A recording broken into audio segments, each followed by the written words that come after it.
12시간 전에 마감한 트레이더가 생생하게 전하는 글로벌 마켓 리뷰 델타원입니다. 우리 시장은 갭 다운을 잘 회복해서 고가권에서 나름 잘 버텼는데 해외 시장은 꽤나 크게 하락 마감했습니다. 대부분이 언론에서는 US 논팜 지표가 잘 나온 것이 페드의 피봇 기대감을 꺾어서 주가가 밀렸다 이렇게 얘기하는데요. 트레이더의 관점은 조금 달라요. 결론만 이야기하면 어디선가 현금 부족이 있어서 인덱스를 깐 게 아닌가 싶습니다. 물론 아직 뉴스에 나오진 않았어요. 왜 그렇게 생각하는지, 그리고 향후 대응 전략은 어떠한지 등을 이야기해 보겠습니다. 먼저 아시아 세션 시작하기 전에 오늘 살펴볼 차트를 쭉 볼게요. 요거는 하이힐드 차트예요. 하이힐드는 약간 눌렸지만 어쨌든 이 9월 마지막에 저점을 깨지는 않았어요. 그리고 브렌트 기름, 이건 굳이 볼 거 없고요. 그리고 크레딧 스위스 5년 시리어스 스프레드인데 다시 내려와 있습니다. 그리고 영국 국채도 오퍼레이션 시작한 자리 거기까지는 다 버티고 있어요. 그 다음에 S&P 500 이거는 눌렸는데 마찬가지로 저점권에서는 살아있고요. 또 이건 무브 인덱스 채권 변동성 지수인데 고점에서 한참 내려와 있죠. 그리고 요건 그 LME 구리 가격인데 지난 9월 28일에 여기서 9월 중순 이후로 밀린 거, 이게 저는 그 리퀴데이션, 그러니까 현금 부족 때문에 밀렸다 이렇게 보고 있거든요. 그리고 오퍼레이션 들어오면서 유동성 확보되니까 다시 살아났고, 그리고 원자재 가격이 쭉 올라오고 있어요. 이 알루미늄 말고 구리 가격도 다 올라오고 있는 상태입니다. 그 다음에 마지막으로 이건 상해 종합 지수인데 9월 31일 마지막 거래일을 멈춘 상태죠. 그런데 그 사이에 EM 인덱스는 이만큼 올라왔다가 요만큼까지 내려왔어요. 그래서 상해까지 월요일날 개장을 할 텐데 이 아래에서 출발하거나 아니면 바로 밀거나 그럴 것 같진 않아요. 자, 일단 아시아 세션 가볼게요. 우리 시장은 갭 다운이 나왔지만 오후 1시까지는 시장에 꾸준한 매수세가 들어와서 시장을 받쳤습니다. 오늘도 삼성전자, SK하이닉스에 외국인 현물 매수가 들어왔고, 또 선물 시장에는 신규 매도가 나오지 않았습니다.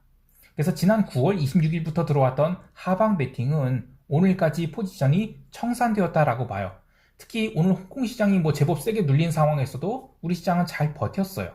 개별 종목도 보면 네이버, 카카오가 계속 망가지고, 또 특히 카카오뱅크나 카카오페이 같은 코스피 200 인덱스 내 시총 50위권 종목이 이 마이너스 9%, 마이너스 14% 이렇게 빠지는데도 시장은 잘 버텼어요. 그러니까 이들 미드캡 종목들이 밀려도 시총 상위 종목들이 버티면서 시장을 망가뜨리지 않으면서 이번물을 양매도장으로 이끌어가고 있습니다. 선물 베이시스도 사흘 동안 점진적으로 개선되고 있는데요. 외국인들이 장중에 5천억 넘는 선물을 매수하고 또 오후장 들어서는 현물 매수도 더 강하게 늘렸지만 아무래도 미국 경제 지표나 월요일 휴일 리스크를 피하기 위해서 막판에 선물 매수를 좀 줄이는 바람에 마이너스권으로 끝나긴 했어요. 그러나 전반적으로 시장은 잘 방어되었다라고 할 수 있겠습니다. 옵션 시장에서도 극외과 중심으로 양매도가 쌓이긴 했는데 다음 주가 만기주인데 실질 거래일은 사흘밖에 남지 않았죠. 그래서 잔존일을 감안하면 등가격 양옵션은 아직도 비싸다고 할 수 있겠습니다. 물론 이것은 US 논팜에 대한 어떤 불확실성이 내재되어 있다고 봐요. 그리고 해외 시장을 고려하면 해외 시장이 변동성 대비 우리 시장 변동성은 제법 꺾여 있는 셈이죠.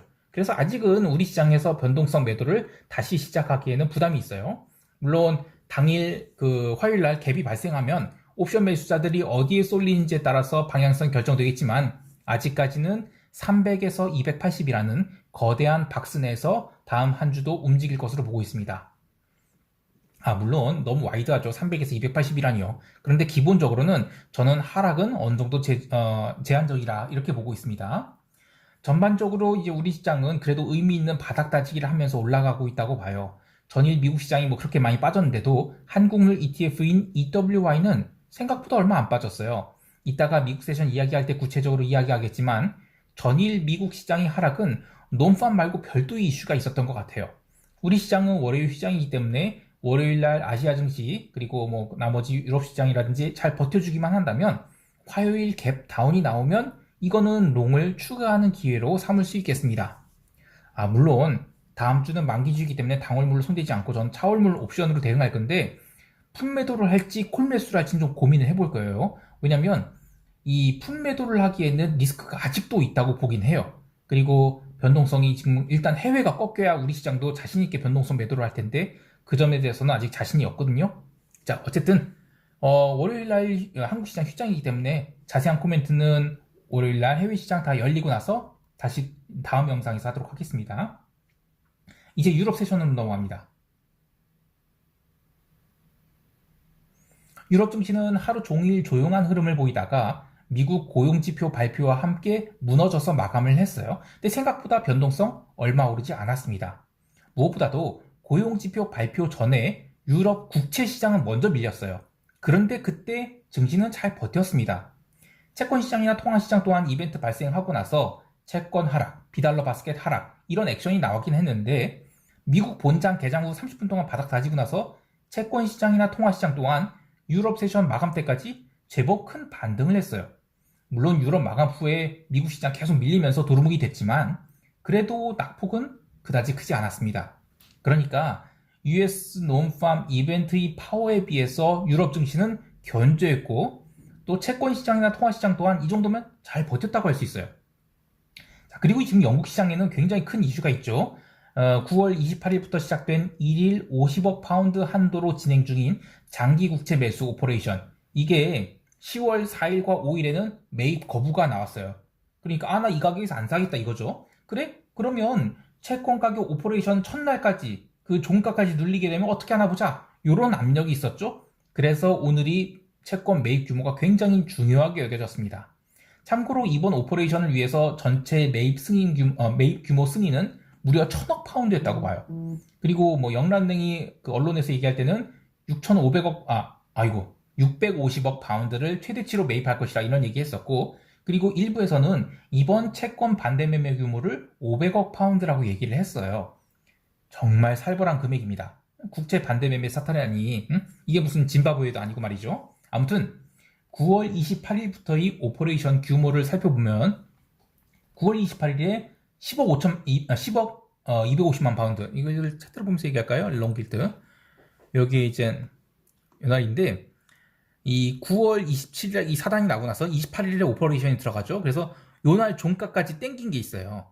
요 종가까지 땡기고 나서 이때 10억 그 다음에 9월 29일에 14억 파운드 그리고 30일에 올랐었죠.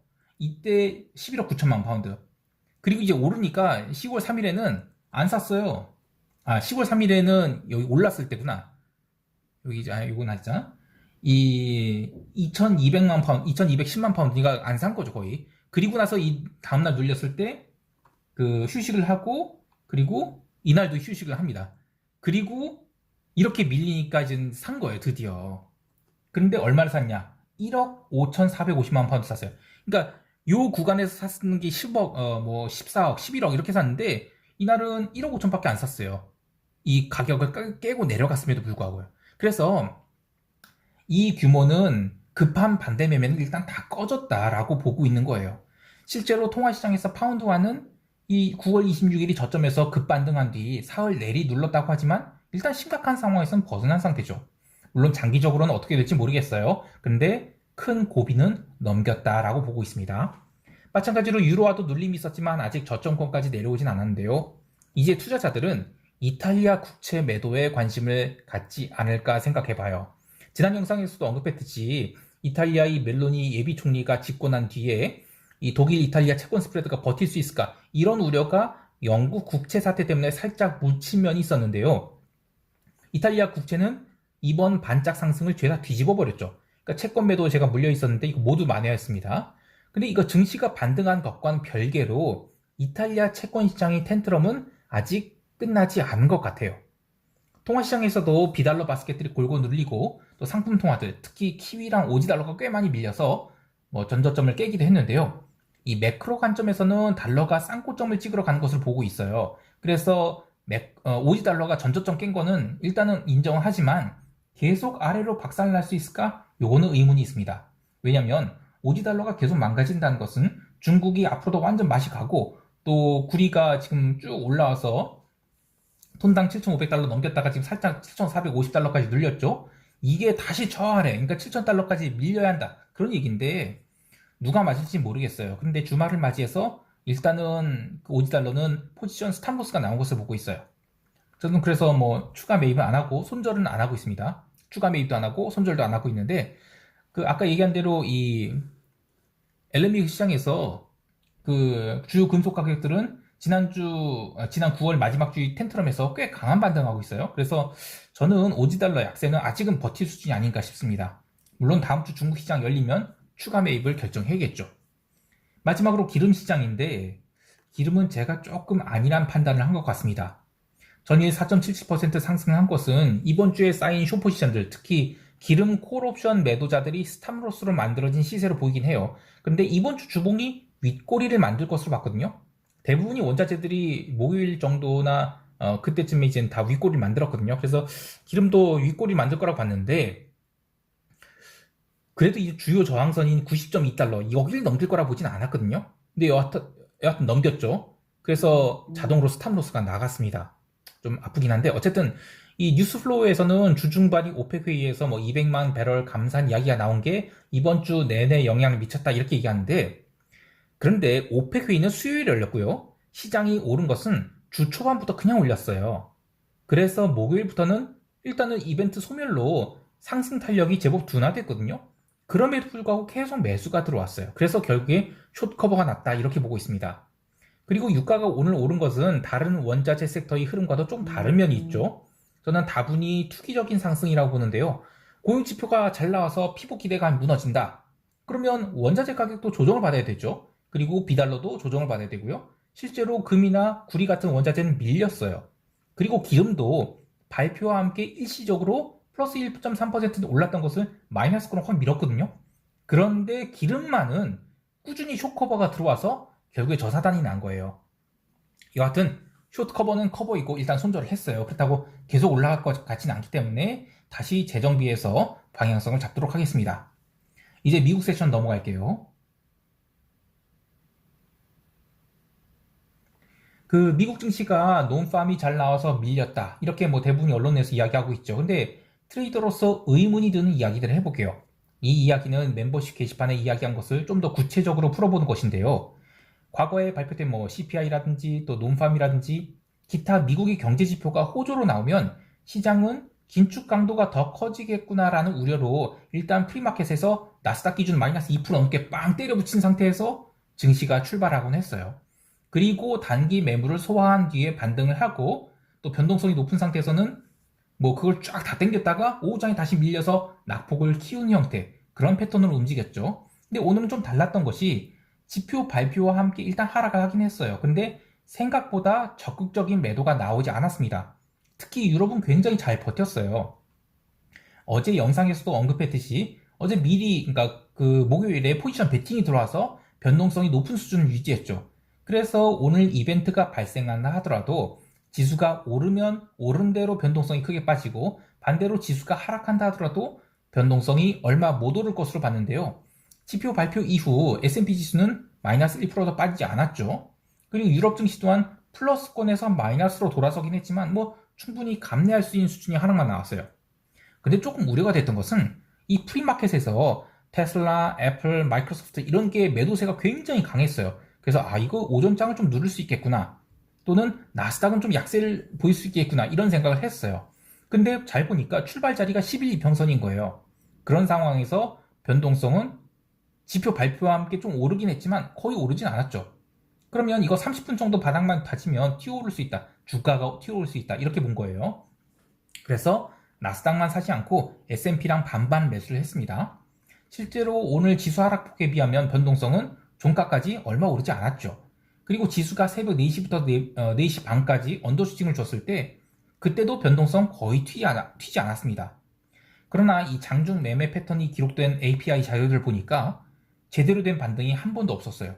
그리고 현물 위주로 닥치고 까내려간 것입니다. 그럼 이거는 투매가 아니라 실제로 누군가가 현금 확보 차원에서 알고리즘으로 주식을 매도한 것이다 이렇게 보고 있는 겁니다.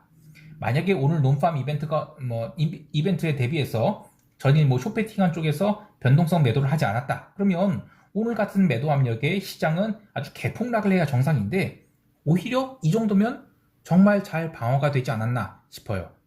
실제로 나스닥 시총 상위 10개 종목을 보면 나스닥 선물 하락률 마이너스 3.57%인데 이거보다 훨씬 더 많이 하락한 종목들이 많아요.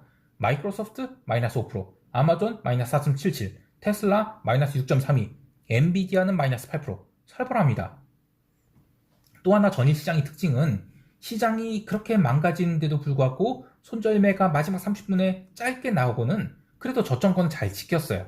그래서 이 이야기는 진정한 투매는 아직 안 나왔다라고 볼 수도 있지만 반대로 올해 내내 투매다운 투매 없이 시장이 흘러내린 패턴을 반복하고 있는 거 아닌가 이런 생각도 들어요. 그래서 오늘의 하락은 현물 매도에 의한 하락이지 누가 투기적으로 아래를 보고 쏜 것은 아니다 이렇게 보고 있습니다. 자, 어쨌든 뭐 이렇게 미국 증시가 하락하는데 유럽 지수 선물은 그 마감 이후에 생각보다 얼마 안 빠졌습니다. 그리고 뉴스에서는 아직 안 나왔어요. 뭐 이런 형태의 미국 시장에 매도가 나온 게 제 기준으로는 어떤 긴급한 현금화를 위한 매도가 있었다 이렇게 보고 있는데 아직 뉴스는 없거든요. 그런데 이 생각을 해보면 영국 연기금 지금 마진콜 사태가 아직 발생한 건 아니에요. 왜냐하면 당장 영란내의 개입으로 멈추긴 했죠. 하지만 유동성을 확보하기 위해서 달러화 표시 자산을 달러화 표시 해외 자산 이런 걸 매각해서 파운드화로 갖고 오는 것이 파운드화의 가치 하락을 방어할 수 있는 입장이기도 하고 또 고평가된 자산을 이익 실현하는 관점에서도 가능하기 때문에 저는 미국 시장의 하락이 영국계 자금이 매도가 있었던 거 아닌가 이런 생각이 듭니다. 물론 뇌피셜이에요. 그래서 어쨌든 핵심은 향후 숏을 보고 투기적인 매도가 나온 게 아니라 또는 뭐 지표 발표 때문에 하락이 난 게 아니라 실제로 현물 매도가 주도한 무슨 이유인지 모르겠지만 그런 하락이 나온 것이다. 이렇게 보고 있습니다. 자, 여기까지 하고 시장 총평하면서 대응 전략 이야기할게요. 일단 월요일 우리 시장은 휴장하기 때문에 화요일 아침에 글로벌 시장 마감 상황을 보고 따로 브리핑을 하도록 하겠습니다. 그리고 해외 시장에 대해서는 아래의 내용들을 고민하고 있어요. 우선 저희 관점에서는 미국 시장 하락이 논팜 이벤트를 보지 않는다고 했죠. 그러면 현물 매도에 의한 것이다. 그러면 이게 일시적인 하락인지 다음 주 아시아 세션에서 오버액션이 나올지 이걸 좀 관찰해야 되는데 중국은 지난 9월 31일 마지막으로 일주일 연휴가 있었죠. 그래서 최근 시장이 급반등 이런 것을 반영하지 못했어요. 뭐 제한적으로 홍콩 시장이나 차이나 A50 이 정도가 반영을 했다고 하지만 아직 뭐 두 지수 모두 저점권에서 한참 올라와 있는 상태죠. 그리고 EM 인덱스 또한 전일 마이너스 2.47% 하락했다고 하는데 이것 또한 저점권에서는 여전히 2% 가까이 올라와 있는 상태예요. 또 미국 증시도 뭐 주봉상 눌렸다고 하지만 주봉 윗꼬리를 단 정도죠. 그래서 다음 주 주봉을 또 음봉으로 만들 것으로 보고 뭐 롱을 손절한다든지 쇼트로 막 베팅한다. 이것은 좀 아니라고 보고 있어요. 물론 지난 10월 31일 월요일에 나스닥 저점을 아시아 세션에서 한 번 정도는 터치하는 거 가능할 수 있다고 보는데 다음 주 주된 이벤트는 수요일이랑 목요일에 있을 PPI랑 CPI예요. 이들 두 이벤트를 놓고 과연 여기서 더 밀어낼 수 있을까? 이거는 여전히 퀘스천 마크입니다. 오히려 올해 6월 셋째 주에 있었던 것처럼 마지막 이 페이크 눌림이 아니었을까 이렇게 생각을 하고 있어요. 제가 그 과거 시황에서 S&P 3200이 하락이 최대치라고 보긴 하는데 그건 기간으로 봤을 때 3200을 가려보면 10월이 아니에요. 10월에 못 오르고 계속 빌빌거리다가 11월 말고도 12월 중순 이때까지 시장이 안 좋아야만 언더슈팅으로 밀릴 수 있는 자리지 지금 막 내려갈 거 아니라고 봅니다. 저는 제반 여건들이 아직 수성되지 않았다고 보고 있거든요. 물론 시장에 지금 온통 악재들이 가득합니다. 뭐 유럽에서는 크림대로가 뭐 폭발했다 이런 소식도 있고 또 영국의 채권 오퍼레이션은 다음 주 끝나고 또 기름값은 뭐 다시 브렌트 기준 100달러 향해 뭐 스트레이트 상승했죠. 또 중국에서 LA 롱비치항까지 운임은 컨테이너 운임 폭락하고 있고 하나같이 좋은 소식이 없어요. 그런데 그에 비하면 시장의 변동성은 참 얌전합니다. 물론 그 뭐 누군가는 뭐 빅스 지수가 굉장히 낮은 게 이게 저평가 상태라고 하는데 뭐 여러 가지 이유가 있죠. 그런데 이번 시장의 특징, 올해 시장의 특징이 계속 저평가예요. 그래서 그거를 가지고 설명할 수는 없을 것 같고요. 어쨌든 글로벌 시장은 굉장히 조용한 그 악재에 비하면 시장은 굉장히 잘 버티고 있다고 봐요. 그래서 10월 첫날 기록한 이 저점을 종가상으로 확실하게 깨기 전까지는 저는 롱 포지션을 자르진 않도록 할 거예요. 다만 이 나스닥의 매매는 반반 매수가 들어오면 조금씩 줄이면서 트레이딩 바이 관점 접근할 텐데요. 아직은 이 변동성이 높은 수준이에요. 그래서 금요일 같은 일방적 하락은 좀 특이한 케이스로 보고 장중에 진입하면 충분히 먹튀할 수 있는 기회는 있을 거라고 봅니다. 자, 오늘 시황은 여기까지 할게요. 주말 즐겁게 보내시고요. 휴일도 즐겁게 보내시고 이상 델타원이었습니다. 감사합니다.